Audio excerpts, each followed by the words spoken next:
বসন্তের আগমন, শীতের পিঠাপুলির গন্ধ আর বিপিএল ক্রিকেট প্রেমীদের জন্য এক অন্যরকম উৎসব। যেমন উৎসব তেমনই আবেগ, যেমন আবেগ তেমন কিছুই চিরন্তন দুঃখ। চীনের দুঃখ হুয়াংহো নদী, আর জানেন তো বিপিএল এর দুঃখ কি? সে হলো আমাদের অতি প্রিয় অতি মহান চট্টগ্রাম রয়্যালস।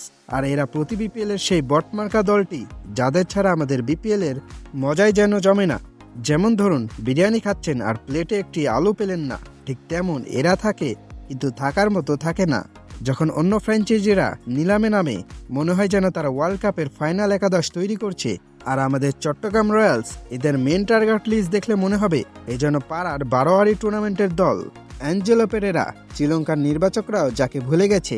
জিয়াউর রহমান, বিপিএল এর মিস্টার অলরাউন্ডার, প্রতি ম্যাচে যিনি রান দেন। শুভাগত হোম, শুভ ভাই ছাড়া তো দল অসম্পূর্ণ। নিরসন ডিকোয়ালা, উইকেট কিপার, যিনি নিজেই জানেন না কখন আউট হবেন। কিন্তু আসল মজাটা এবার শুরু। নিলামের টেবিলে দাম হাঁকালো নাইম শেখের জন্য 1,10,00,000 টাকা। বাপরে বাপ, 1,10,00,000! নাইম শেখ তো আনন্দে হার্ট অ্যাটাক হতে যাচ্ছিল।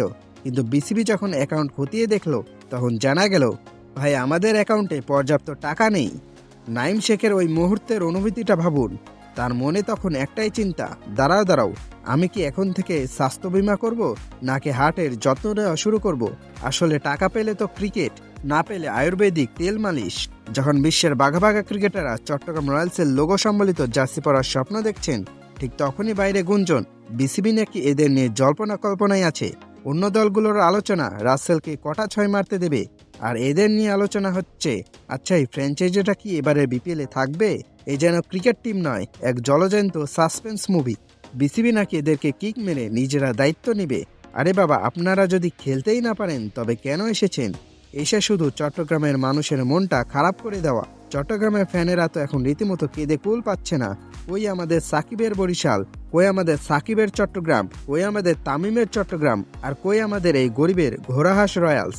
কিন্তু সবকিছুর পরেও বিপিএল মানেই তো নাটক। এই চট্টগ্রাম রয়্যালস হলো সেই নাটকটার কমেডি চরিত্র, যাদের দেখে হাসি পায়। এরা না থাকলে বিপিএল এর মিম ফোল্ডারগুলো ফাঁকা হয়ে যেত, এদের নিয়ে ট্রল করা হতো না। তবে চট্টগ্রামের মানুষ হতাশ হবেন না। মনে রাখবেন, বিপিএল এর যে দলটা সবচেয়ে খারাপ করে তারা ট্রফি না জেতুক, কমিক রিলিফের জন্য ট্রফিটা কিন্তু তারাই জেতে। আর সেই ট্রফিটা চিরকাল থাকবে আপনাদের রয়্যালসের হাতে। হয়তো পরের বছর নাইম শেখ 1,20,00,000-এর সাইনিং হয়ে যাবেন, হয়তো ডিকওয়ালা এবার ব্যাট চালাবেন, আর হয়তো তখন আমরা হাসতে হাসতে বলবো চীনের দুঃখ ছিল হুয়াংহো, আর আমাদের দুঃখ ছিল এই চট্টগ্রাম রয়্যালস।